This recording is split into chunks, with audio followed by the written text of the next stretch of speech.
네, 여러분 요즘 저희 상담 분위기가 예전과는 확연히 다릅니다. 예전에는 10년, 20년 쌓인 앙금을 풀러 오셨다면 이제는 결혼식 올린 지 채 1년도 안 된, 심지어 신혼여행 직후에 이 판을 그냥 당장 엎고 싶다며 달려오는 2030, 40 신혼부부들이 정말 줄을 쳤습니다. 남들이 볼 때 세상 행복해 보이는 인스타그램 아니면 SNS 속 주인공인데 왜 저희 앞에서는 피눈물을 흘리며 서로를 증오하고 있을까요? 최근에 직장인 커뮤니티, 블라인드나 각종 커뮤니티를 장식하는 글들을 보세요. 한쪽에서는 독박벌이에 경제권까지 뺏기고 용돈 20만원 받으면서 퐁퐁남으로 사느니 혼자 살겠다며 분노를 쏟아내기도 하고, 또 다른 한편에서는 애 키우고 살림하는 노동가치는 정말 무시당한 채 남편의 가스라이팅과 시댁의 간섭 속에서 정말 자존감이 가루가 됐다라면서 절규합니다. 결혼은 미친 짓이다, 도축당하기 전에 탈출해라, 애 낳아준 게 벼슬이냐, 이런 날선 단어들이 오가면서 남녀는 서로를 향해 총구를 겨누고 있습니다. 이게 단순히 성격 차이나 돈 문제일까요? 아닙니다. 신혼부부 폭망 테크트리에는 아주 정교하고 잔인한 심리적 구조가 숨겨져 있습니다. 똑똑하고 계산 빠른 요즘 세대들이 왜 유독 결혼이라는 판에서만 이렇게 처참하게 무너지는 걸까요? 이건 이 신혼부부들이 나빠서가 아니라 냉정하게 이야기 드려서 나 자체의 손해는 1원도 견디지 못하면서 우리라는 가상의 가치에 베팅했기 때문입니다. 사랑이라는 낭만적인 포장지로 덮어놨지만 그 안에서는 서로의 지분을 계산하고 상대를 착취하려는 소리 없는 전쟁이 벌어지고 있는 거죠. 오늘 영상은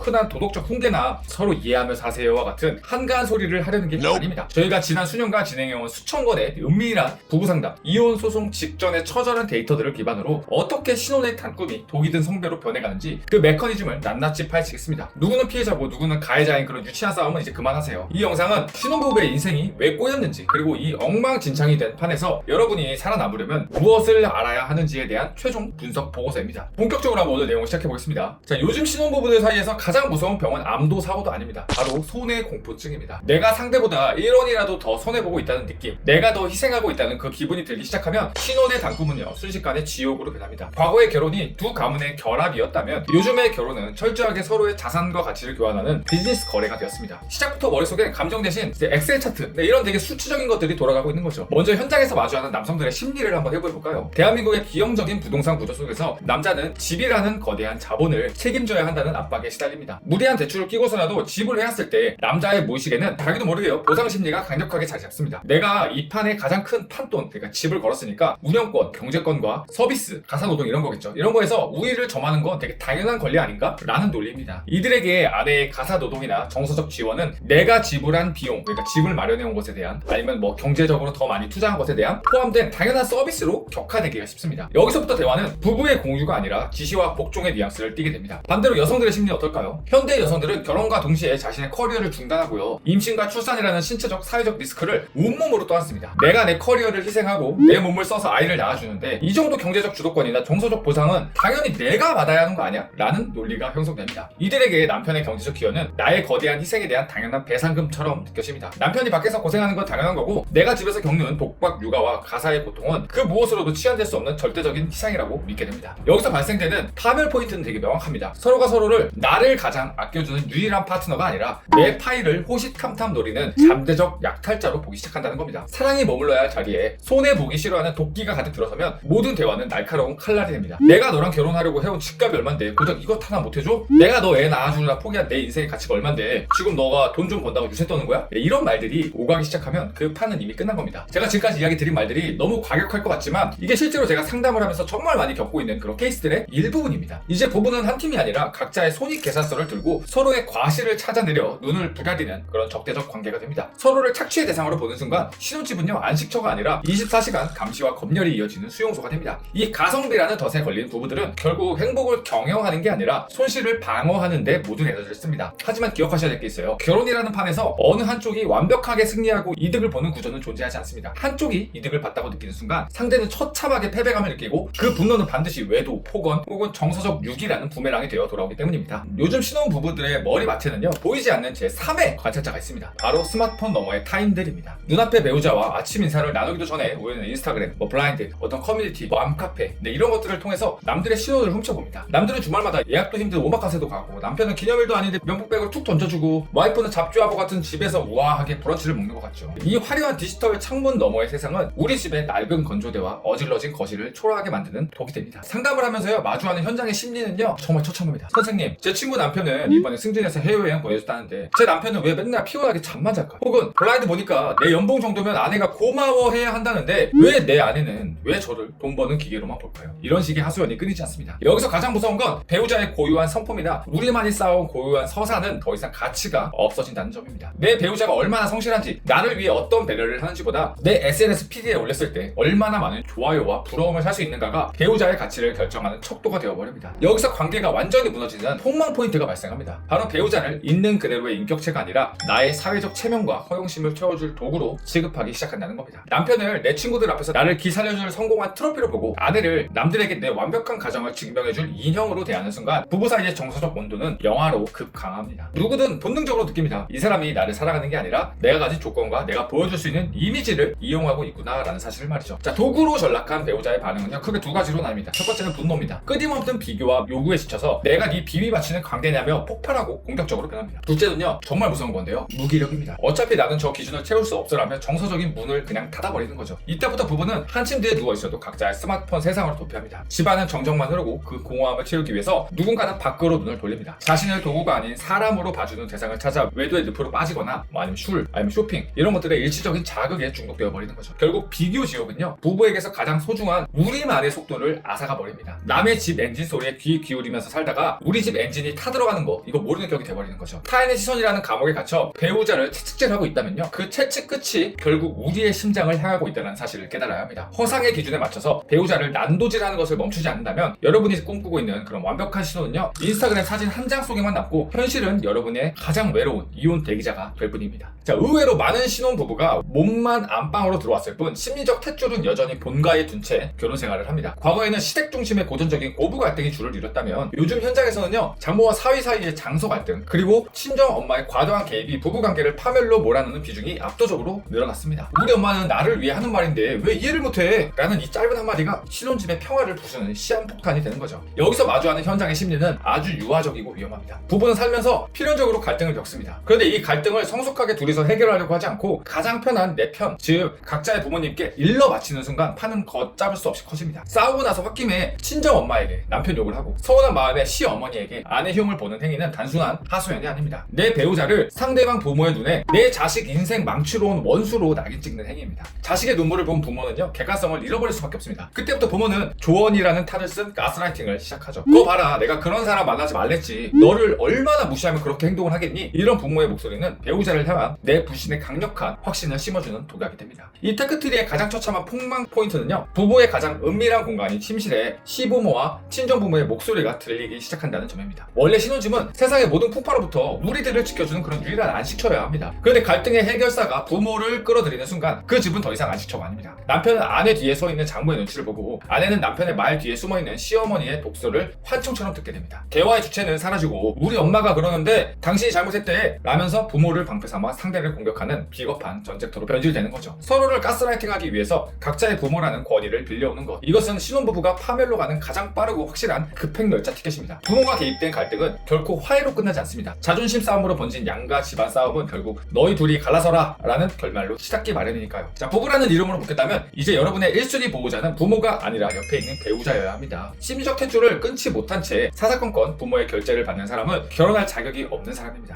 배우자와의 문제를 부모에게 전달하는 행위는 여러분이 사랑한다고 맹세한 사람을 사지로 몰아넣는 배신 행위와 다름없음을 깨달아야 합니다. 부모의 그늘에서 벗어나 독립된 주체로서 서지 못한다면 당신의 신혼은 축복이 아니라 양가 가문의 대리전이 벌어지는 잔혹한 전쟁터가 될 뿐입니다. 오늘은요, 요즘 신혼 부부들이 왜 그렇게 빨리 그리고 처참하게 무너지는지 3단계 테크트리를 살펴보았습니다. 가성비라는 잣대로 사랑을 계산을 하고 인스타그램 또는 SNS 또는 커뮤니티, 블라인드, 맘카페 이런 데에서 허상을 쫓으면서 배우자를 도구화하고 끝내 심리적 탯줄을 끊지 못해서 부모를 전쟁터로 끌어들이는 이 비극적인 구조. 네, 여러분, 이 지옥 같은 판에서 살아남으려면 단순히 착하게 노력하는 것만으로는 절대적으로 부족합니다. 내가 지금 어떤 파멸의 톱니바퀴에 끼어 있는지를 객관적으로 읽어내고 그 흐름을 꺼낼 수 있는 압도적인 전략이 필요합니다. 자, 저희는요, 지난 수년간 수천 건의 은밀한 상담을 진행하면서 남들에게는 차마 말하지 못할 추악한 진실과 처절한 갈등들을 정말 많이 마주하면서 도와드렸어요. 부부관계의 파탄, 이혼소송 직전의 대립, 그리고 그 밑바닥에 깔린 복잡한 그런 심리 기제들, 단언컨대 이런 은밀하고 파괴적인 문제를 해결하고 뒤지는 데 있어서 저희보다 강력한 솔루션을 가진 곳은 없습니다. 지금 이 영상의 내용이 여러분의 숨통을 조여오고 있는 그런 현실인가요? 아니면 배우자의 얼굴만 봐도 가슴이 답답하고 내 인생이 오답이라는 확신이 드시나요? 혼자 앓으면서 시간을 보내는 건 상황을 해결하는 게 아니라 남은 삶을 포기하는 것과 같습니다. 더 늦기 전에 여러분의 인생에 구원할 마지막 골든타임을 잡으세요. 저희는 여러분이 처한 상황을 냉철하게 분석해드리고요, 배우자와의 관계 주도권을 역전시킬 수 있는 압도적인 실전 대화 스크립트 스크립트와 맞춤형 전략을 짜드립니다. 누구에게도 말하지 못한 그 고민, 저희가 가장 완벽한 해답을 드리겠습니다. 지금 바로 고정 댓글에 링크를 확인해주세요. 그 한 번의 클릭이 여러분의 무너진 일상을 다시 세우는 시작점이 될 겁니다. 도움이 되셨다면요, 구독과 좋아요 부탁드리고요. 저는 다음 영상에서 더 날카롭고 솔직한 현실로 찾아오겠습니다. 감사합니다.